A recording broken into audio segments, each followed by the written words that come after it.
7 महीने में सैकड़ों दलितों की हत्या की गई है।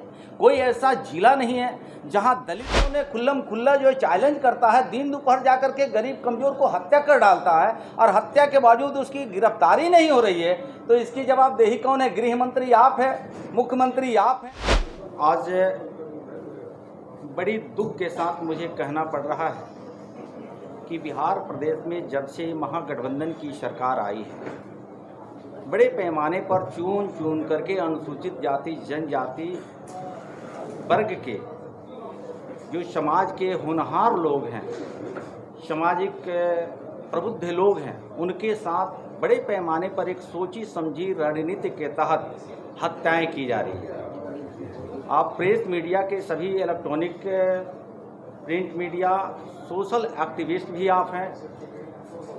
मैं आपसे यह आग्रह विनती करता हूं कि आप लोग भी दबे कुचले वंचित समाज को आवाज़ ज़रूर बनते हैं, दूर दूर तक दिखाने का काम करते हैं। उसी कड़ी में ये 2 जगह की मैं चर्चा करूंगा।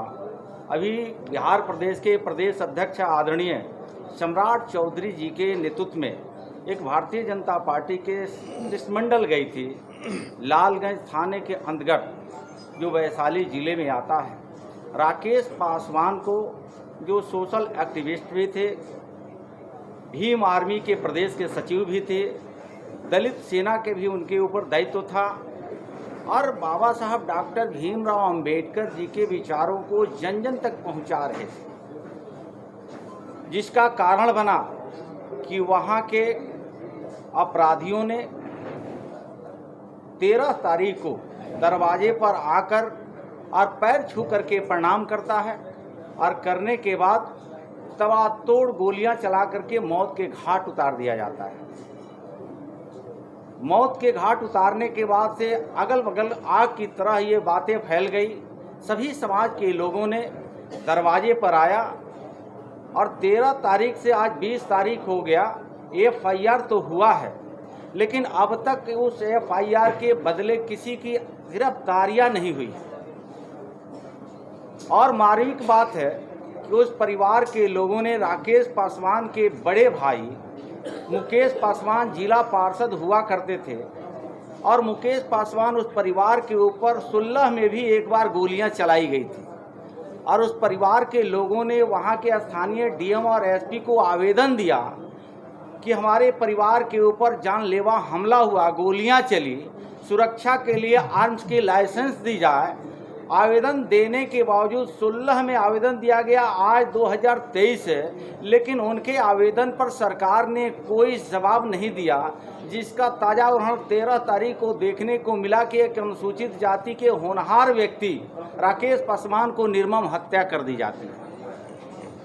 उसी कड़ी में आपने देखा होगा जहां मुख्यमंत्री जी के खुद का घर है नालंदा जिला और वहां मुन्ना पासवान है जो वो भी अनुसूचित जाति महादलित परिवार से ही आते हैं और महादलित सेना दलित सेना जो है दलित सेना में प्रदेश का नेतृत्व कर रहे थे। 13 तारीख को ही उनको भी 6 गोलियां मार करके निर्मम हत्या कर दी जाती है और ये सरकार में बैठे मुखिया कहते हैं कि यही जनता की सरकार है।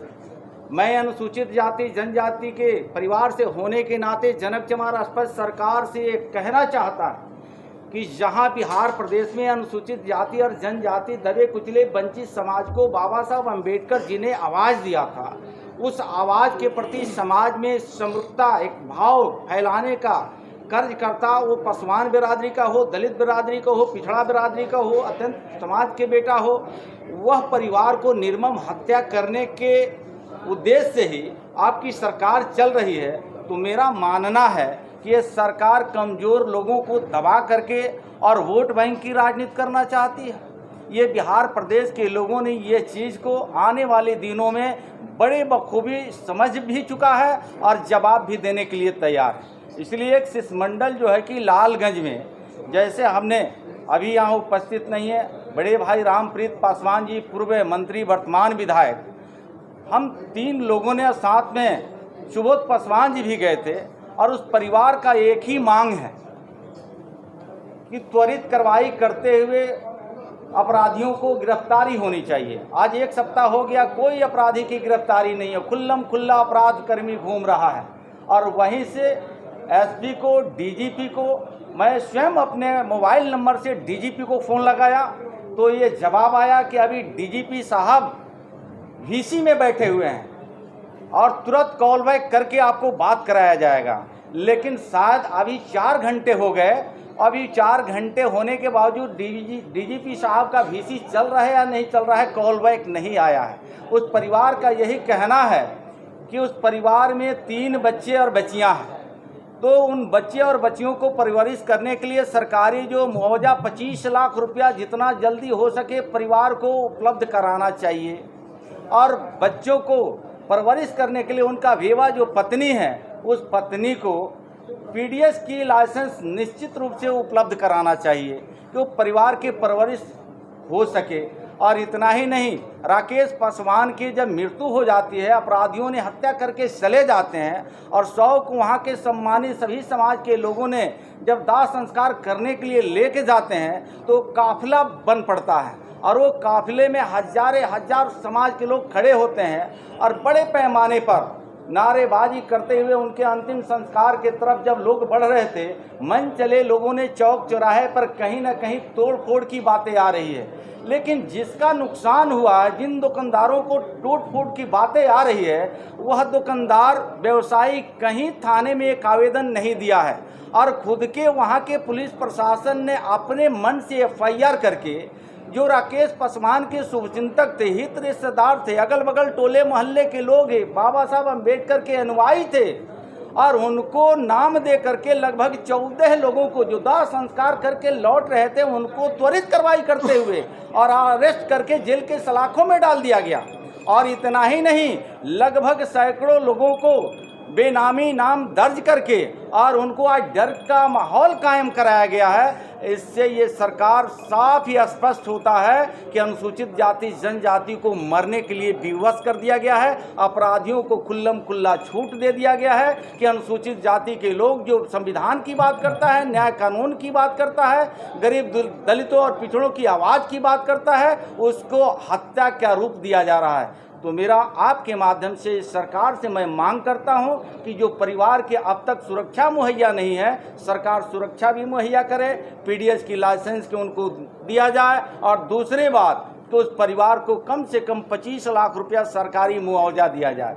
और फिर प्रदेश का अध्यक्ष जो इधर नालंदा बिहार के मुख्यमंत्री मुन्ना पासवान जी की भी हत्या हुई है, एक शिष्टमंडल बहुत जल्दी नालंदा भी हम लोग जाने वाले हैं और बिहार प्रदेश में जिस तरह से दलितों के साथ अत्याचार अन्याय बढ़ा है, जिसको मुख्यमंत्री नीतीश कुमार जी जनता की सरकार कहते हैं, यही जनता की राज है।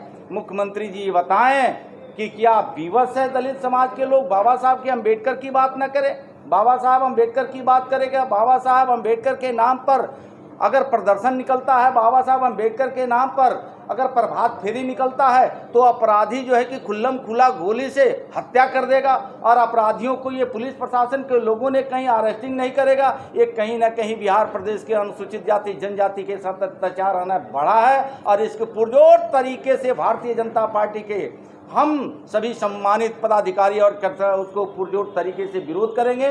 धन्यवाद। की बात कर रहे हैं, जब आरोप के शुरू पर आरोप लगाया है